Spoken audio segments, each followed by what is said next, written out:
નમસ્કાર, VTV news સાથે હું અંકુર આપનું સ્વાગત કરું છું। અમદાવાદના શાહપુરમાં સરદાર પટેલ સ્મારકમાં કોંગ્રેસની વર્કિંગ કમિટીની બેઠક શરૂ થઈ ગઈ છે। આ બેઠકમાં રાહુલ ગાંધી, પ્રિયંકા ગાંધી અને સોનિયા ગાંધી તેમજ મનમોહન સિંહ સહિતના દિગ્ગજ નેતાઓ હાજર છે। વર્કિંગ કમિટીની બેઠક પૂર્ણ તમામ નેતાઓએ ગાંધી આશ્રમની મુલાકાત લીધી હતી, જેમાં પ્રાર્થના સભામાં હાજરી આપી।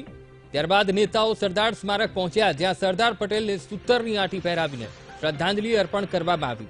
તો રાહુલ ગાંધીએ સેવાદળની ટીમ સાથે ધ્વજવંદન પણ કર્યું।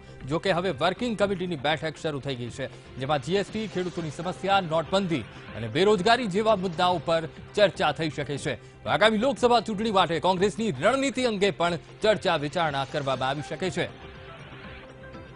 તો કોંગ્રેસની વર્કિંગ કમિટીની બેઠકની શરૂઆત થઈ ચૂકી છે। બેઠક પૂર્વે તેમણે ગાંધી આશ્રમની મુલાકાત લીધી।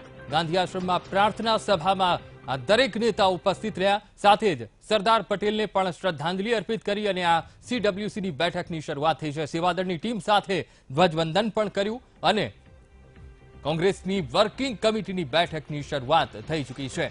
58 વર્ષ બાદ ગુજરાતમાં કોંગ્રેસ વર્કિંગ કમિટીની આ બેઠક શાહીબાગ ખાતે સરદાર સ્મારકમાં આ સીડબ્લ્યુસીની બેઠક ચાલી રહી છે। તો આ બેઠકમાં જીએસટી, ખેડૂતો, નોટબંધી અને બેરોજગારીના મુખ્ય મુદ્દા રહેશે। તો બેઠકમાં મોદી સરકારને ઘેરવા નોટબંધી મુખ્ય મુદ્દો રહેશે। નોટબંધીમાં અર્થવ્યવસ્થાને થયેલી અસરો અંગે પણ માહિતી આપવામાં આવશે। તો આજ મુદ્દે